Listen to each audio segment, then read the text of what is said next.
Gaurkoan Arantxa Ibarra dugu, gure zinema kolaboratzailea. Kaixo, Arantxa, zer moduz? Kaixo, zelan ondo? Ondo, bai, hemen bueltan jau. Ja, bai, uda amaitzen da, ezta? Bai, oso azkar. Baina baino entretenitua, ez? Bai, egon naiz entretenitua, batez ere, film labur bat grabatzen egon naiz Altzon, Gipuzkoan. Nire film laburra idatzitakoa Eusko Jaurlaritzako diru laguntza batekin, Izar Films ekoizlearekin. Eta, baserri baten egon gara grabatzen talde, emakumez beteriko talde bat, mutilak ere bai zeuden, baina gehienak neskak. Eta gure protagonista neskatxo bat da, 9 urteko bat, da izenburua film laburrarena da June. Orduan oso pozik gelditu naiz grabaketarekin, gustora, argazkia, aktoreak eta danak oso gustura, talde guztia, danok ondo egon gara elkarrekin, baserrian animaliekin pixka bat zaila izaten da grabatzea. Oiarrarekin nahi genuen gauza batzuk egin eta badakizu umeak eta animaliekin, ez? Beti izaten dute oso zaila izaten dela, batez ere nik uste dut animaliak direla zailagoak, baina Eta, orain montaketarekin hasi behar gara, badakizu film labur bat egiteko jendea pentsatzen du grabatu eta listo, ez? Gero gaude beste gauza asko, ez? Montaketa, soinua, musika, gero narratzailea dago film laburrean, historia kontatzen duena, hori grabatu egin beharko dugu, eta kredituak, eta gauza guztiak, ez?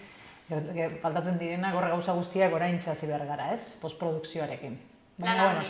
Lan handia da, film laburra baina lan handia. Eta noiz edo nun ikusi ahalko dugu edo, festivaletan ukitu egingo da edo? Bai, amaitzen dugunean, oraindik denbora faltatzen da amaitzeko, esaten dizudan bezala montaketaren hasi behar gara iraila, montaketa irailetik 15etik aurrera hasiko gaiz montaketarekin, eta daukagu esperantza jaialdietan, aurkezteko, baina abisako dizuet, Zabari ziur euki, ja daukadanean dana eginda, abisatuko dizuet. Gogoak baditugu ja, orduan, bai, abisatu. Zuek gainera, inoek ez daki ondo gainera, jende gitxirek daki egon garela grabatzen, eta zuri lehenengoa, ez? Zaten, bai, June, nire film laburra, egon nahiz egiten. June, apuntatuko dugu. Eta, postprodukzio eta preprodukzio prozesua prentsatzen dute ere lana baduela, ez? Bai, preprodukzioarekin egon gara beste denbora. Orain grabaketa egiten, film labur bat izan edan, 3 egun egon gara, baina lanean gabeko orduak arte. Egon gara tope, baina arinago preprodukzioa prestatzeko eta talde guztia produkzioan eta gauza guztiak prestatzeko eta batez ere, lehen dago gidoia, mugitzea ekoizlearekin, diru laguntza lortzea, taldea egitea, danon artean erropak, artea, atretzoak eta mila gauza prestatu behar dira. Orduan, lana handia egoten da atzetik, ez? Rodaje bat egin baino arinago. Eta pertsona asko? Gutxi gora bera, ez dakitzen bat egongo ginen, baina izan eran protagonista neskatxoa eta gero beste 2 aktore agertzen dira 3 bakarrik, ez? 3 pertsona agertzen dira film laburrean, talde handiena ginen ekipo esaten da bezala teknikoa, ez? Argazki eramaten duena, elektrikoa, kamera, fokoa egiten duena, klaketarekin egoten dena, eskripta, soinua eramaten duena, makillajea, erropa, atretzoa eta artea eramaten duena. Eskain lan handia izaten den talde handia, eta produkzioan bebai jendea zegoen, gero zuzendari laguntzailea, eta orduan gutxi gora bera bezakit, 25, 20 pertsona gutxi gora bera batu gara. Artistak esaten da bezala aktoretik kanpo. Eta nola sortu zen hori, ideia edo proiektua? Ni beti egoten naiz idazten, asko gustatzen zait istorioak asmatzea, eta orduan nahi nuen kontatu istorio bat neska berezi batena, ume berezi batena, baina ez berezia jendea akulertzen duen bezalakoa, ume arraro bat, ez. Ezberdina, beren bolan dagoena eta imaginazio irudimen handia daukana, baserrian bizi da eta bada oso poetikoa, film laburra, bera oso artista da bai umea, eta ezin dut kontatu gehiago, ze film laburra da, eta orduan gauza garrantzitsuenak ezin dira kontatu, ez? Baina, bueno, da, ume bat ezberdina, baina daukana magnetismo bat eta oso polita eta ezberdina eta begira da sakon eta ilunarekin eta laitzuarekin, ez? Ez da ume triste bat. Da, ezberdina, baina beran bolan oso ondo gustora bizi da. Eta gutxi gora bera, zu jakiteko, ez? Berari mendian bizi da, zerren bizi da, eta berari surf egitea gustatzen zaio, da egurran gainean epitzen dut tabla, eta surf egiten du ez du behar laturik, ez? Gutxi gora bera jakiteko, bera munduan bizi dela, ez? Ikusiko dugu. Bai, ea gustatzen zaizuen egiten dudanean. Bai, pinta hona dauka. Bueno, eta zinema kontuekin jarraituz, ere orain beste zinemaldi bat hasi da, ez? Hori da, gustatuko litzaidake hor egotea. Bueno, agian noiz bai? Bai, oso ondo gunko zen, ze Veneziko jaialdia, Veneziko mostra, bueno, Cannes, Donostiko zinemaldia eta Berlin kontatuta, Venezikoa oso garrantzitsua da. Eta orain daukagu oso aktore, bueno, arrakastatsuak bertan. Abuztuaren 30ean hasi da, Veneziko zinemaldia eta Matt Damonen pelikula batekin hasi da. Matt Damonen pelikula batekin eta Matt Damonek Veneziko zinemaldian dauka 2 pelikula. Aparte, hau esan duguna, gainetik, dauka beste bat George Clooneyk zuzendu duena. Da George Clooneyk egin duen filma, beti beran laguna da Matt Damon gainera, eta Ameriketako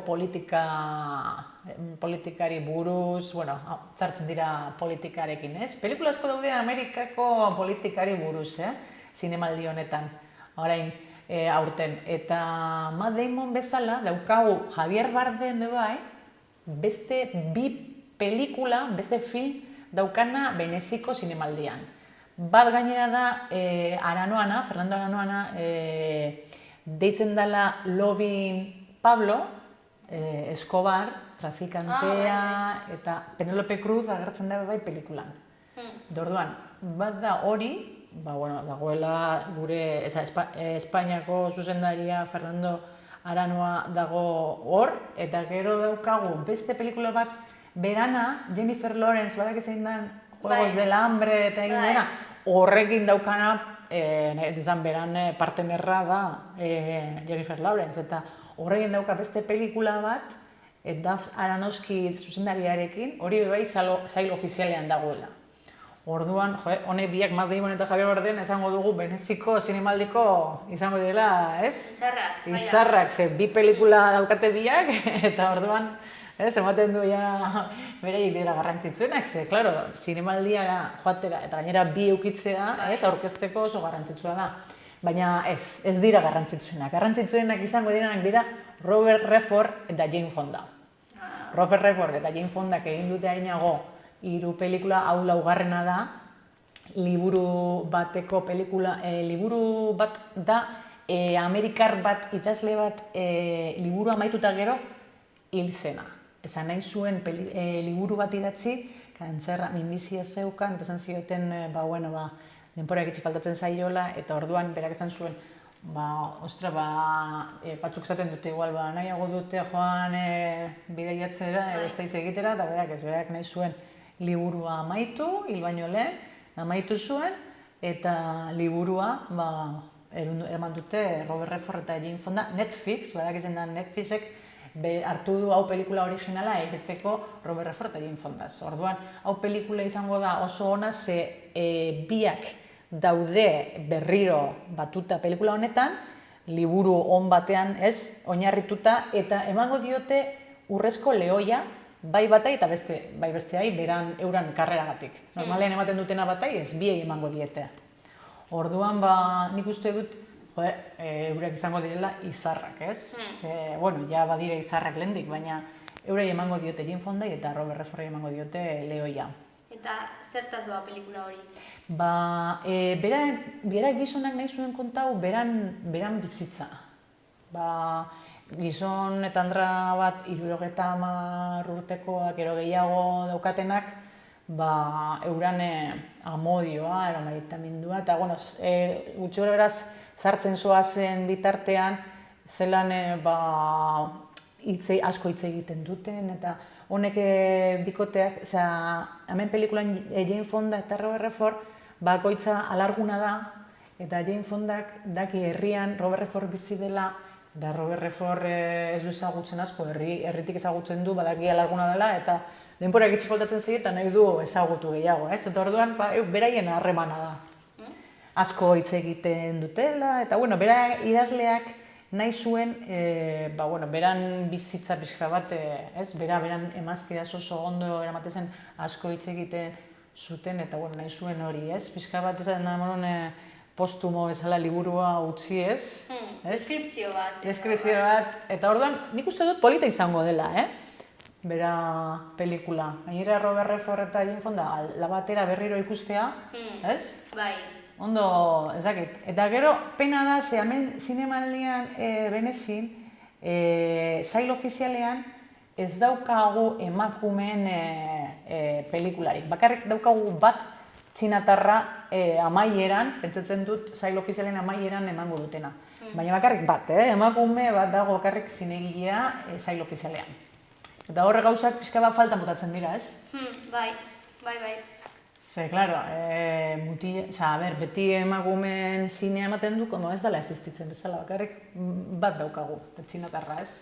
Bai, oraindik badago asko egiteko horren inguruan, bai. Bai, baina zer egingo dugu, hori ez, gauza asko aldatu behar dira, eta bueno, jendezko horrek esaten du, zerbait gertatzen da, gizarte aldatu beharko da, zer egin beharko da, ez? Zer pasatzen da? Zer batzuek esaten dute, klaro, eske emakumeak umeak ukitzen dutenean, eta ez daukate denporari gehiago ezer egiteko, bestea, betiko gauzak, ez?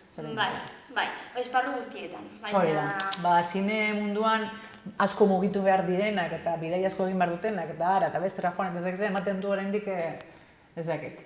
Hori izaten dute jendeak asko, baina nik uste dut bai zine mundua oso matxismo handia dagoela, eta kamarak eta jende asko barruan txartuta, teknikariak asko mutiak direla. Nik horregatik hau film laburra egin nuenean, nahi nuen argazki zuzendaria, emakumea izatea, oina arte egin dudan pelikulan, bai zigortzaileak nire film labur, lehenengoko film laburrean, eta bai La Ama egin dudan bigarren film laburrean, dana mutilak izan dira, ez, teknikariak. Eta hemen zuzendaria, argazki zuzendaria emakumea da, ez, Amara.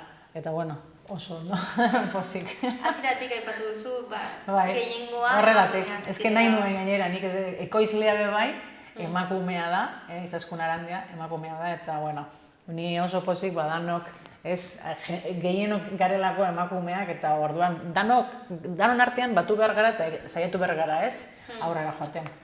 Orduan, horrelako gauza gehiago ikusten diren, eta zinemaldian, Beneziko zinemaldian, eta bai Berlinen, eta bai leku guztietan, zinea gehiago, ez, egiten dan. Eta ematen duten aukera gehiago emakumei, ez? Bai. Baina, bueno, ikusten joango gara hori. Hori da, bai, gutxinaka zer gertatzen den. Ere Donostiako zinemaldia hor daukagu, hemendik gutxira hasiko dela. Hori da.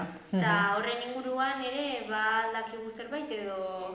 Zinemaldia, Donostiako zinemaldian, begira, behintzat, Zinemira saria, emango diote Julia Joanizei, muntaketa egiten egondara bizitza guztian, eta Iruñakoa da bera, eta nik egin nuen zigortzaileak berarekin muntaketa berak egin zuen pelikulana, eta berari emango diote saria, eta bueno, horrentzat emakume guztiak zine munduan gaudenak oso ikipini gara hori, ez, entera garenean. Ze atzo entera nintzen, bueno, eta zoriondu nuen, eta esan nuen eskerrak. Bintzat, ez, emakumea gero eta gehiago pixka bat ikusten diren. Bai, berri hon bat. Hori da.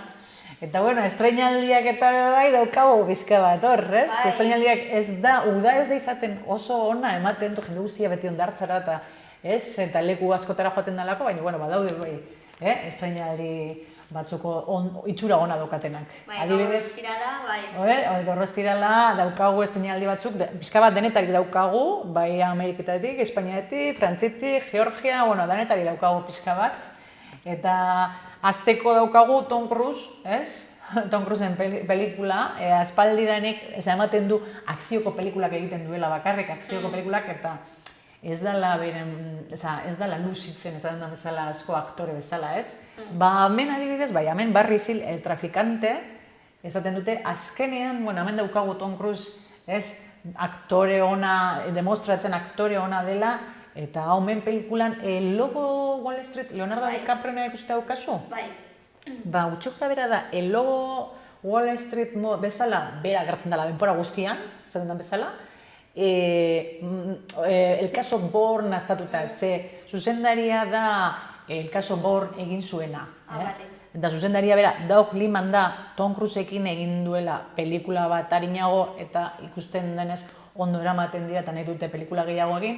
Eta hau pelikula egin dute eta da benetan pasatutako istorio bat, Bera dago CIA-an, dago antidrogatzeko agentzian, pilotoa da, piloto komertziala da, espia, bueno, trafikantea drogakin hasten da. Esan da, saltza guztien sartuta, estafatzailea da, eta bueno, oso umore baltza dauka pelikulak, eta oso harina eta freskoa da, eta bueno, luzitzeko papera dauka Tom Cruisek hemen, ez? Hemen pelikulan. Interesgarria dirudi eta batez ere, orain ematen du alde guztietan agertzen dela narkos eta... Hori, bai, ez da, modan dago, nik ez zer gertatzen da. Venezian ere aipatu duzu, ez? Bai, eta daudean beste narkotrafikanteak eta Javier Bardenena esan duguna, bai, eta bueno, ez que ematen du dagoela orain momentuan, ez? Ez dakita Breaking Baden, ez? Bai. Lanak kontratu direla hor, ez dakite hortik datorren, harinago, baina bai. Pelikula asko daude hor mundutik. Ezberdintzen dela ematen du honek, dena, talde guztietan sartuta dagoelako. Claro, eski da oso harrigarria da, ze ederra papela daukala, ez? Ze, claro, CIA-an dago sartuta, antidrogazeko dean, gero piloto komertziala da, baina trafikantea bai drogakin aprobetsatzen du, zeke da doble espia totala, ez? Eta benetan horrelako pertsonai bat existitu dela oso harrigarria da. Ez que, esaten da bezala, errealitateak superatzen du, ez? Fikzioa beti, ez da? Bai.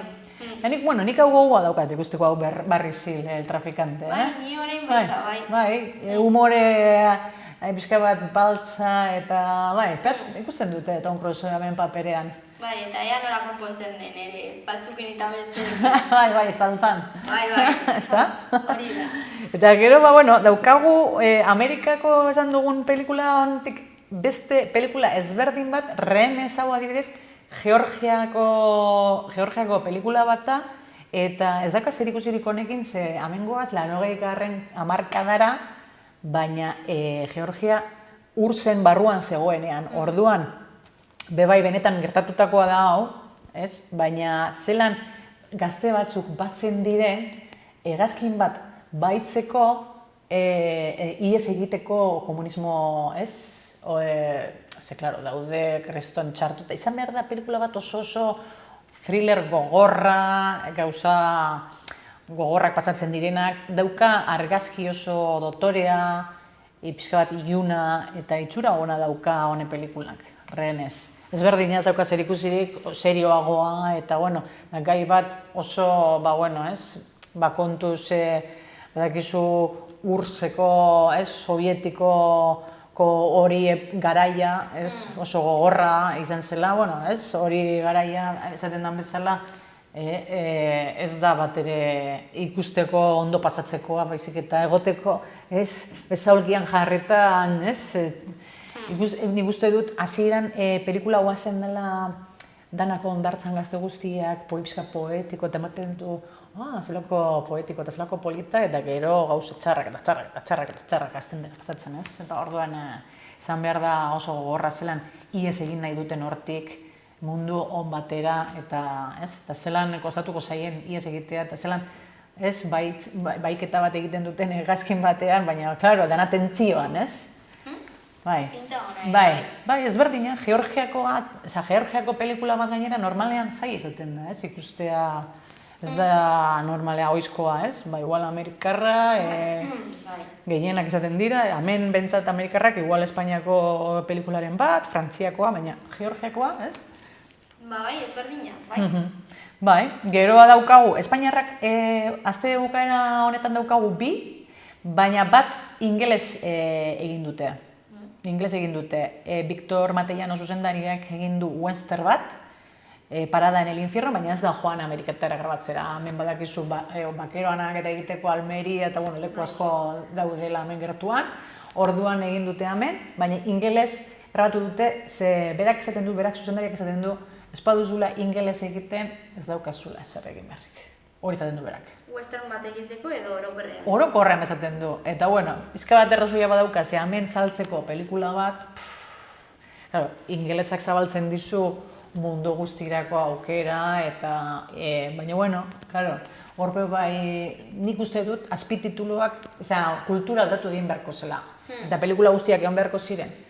Oinarrizko, esaten da bezala, beraien hizkuntzean, baina azpitituluak epinita eta jende ohitu egin beharko zen irakurtzera, gehiago. Bai, nik hori ere pentsatzen dut. Ez? Danak egon behar ziren azpitituluekin. Baina, klaro, gero beste batzuk izango dute, bai, baina bikoizketa, azkenean... Bueno, baina aktorezen lana ere horrela ikusten da, tonua ez... Claro, ez dakar zer ikusirik aktore bat ikustea bera hizketan, ero bikoizketa ikustea.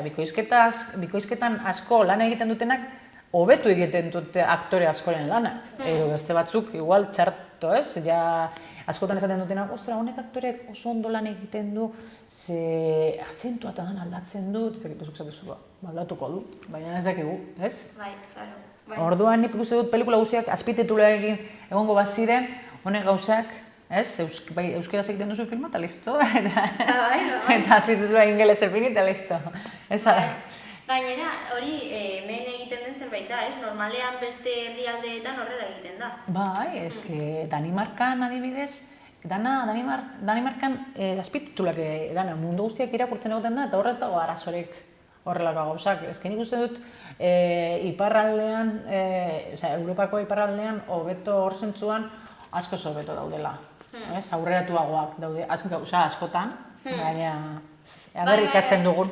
Bai, ni horretan ere horrela pentsatzen dut, bai. Eta gero, hau westerra adibidez, Parada en el Infiernoko westerra, dirua dauka pelikula honek, ze Ricardo Cruz Ardura akzioko eszenak egin du pelikula honetan, Juegos de Trono eta Wonder Woman eta egin duen akzioko bera gizona da, orduan, egin duzen, dirua badaukala hau pelikula egiteko, ingelesez, aktore internazionalak hartu du, eta esaten den bezala, dirua erantzat erabili duela pelikula hau egiteko. Itxura, kritikak ez dio horlako ondo pini, esaten den bezala ez dio opini ondo, baina, Tarantinoren pixka bate saiatu da Tarantinoren puntua egiten odola eta badakizu pixka bat gehiegi irakusten. Baina, dirua bentsat eukidu pelikula egiteko.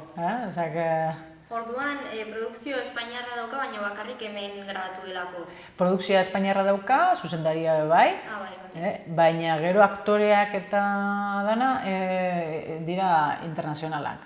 Eta gero zela mugituko duten eta hori dana, ingelesez egin eran dana, aukera gehiago daukate ez, mugitzeko. Baina produkzioa espainiarra da, hori bai. Bale. Orduan, hor daukagu western bat, western espainiarra, baina internazionala, zaten da bezala. Bizkat, mix bat. Jendeak nahi duenak ikusi hori nazte porraztea, hor dauka aukera.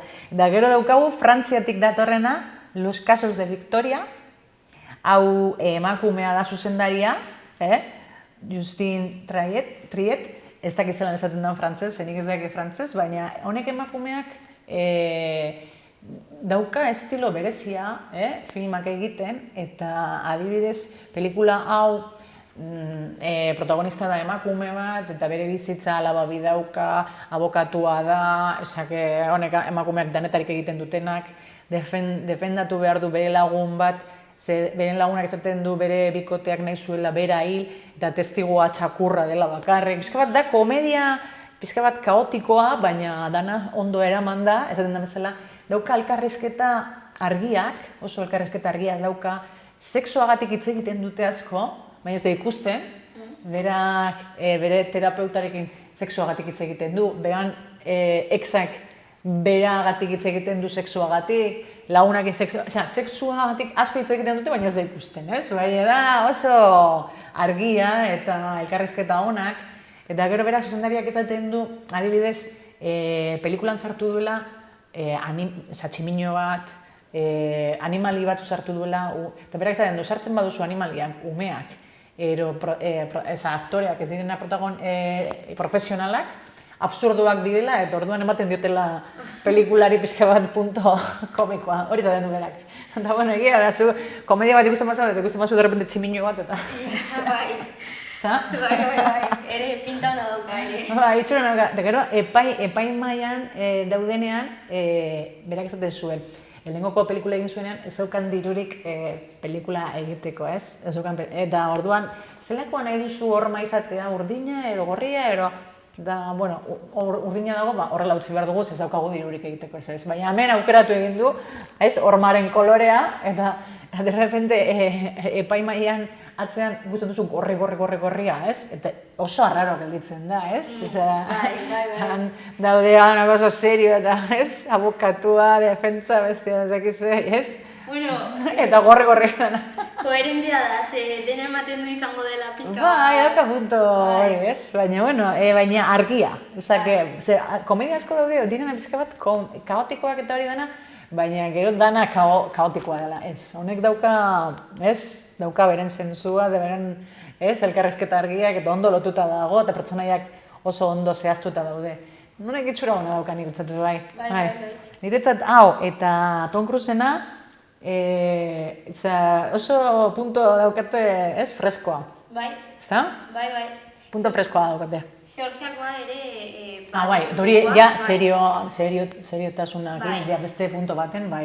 Hori, beste genero bat. Bai, beste genero bat.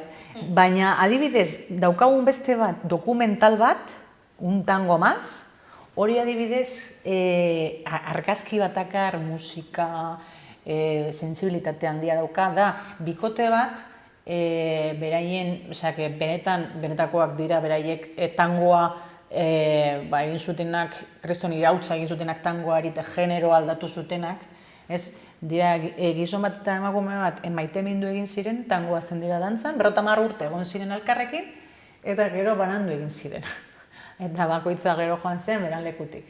Orduan, beraiek kontatzen, ikusten da bazelan maite mintzen diren, eta tangoarekin lotuta eta musikarekin lotuta, ez dana.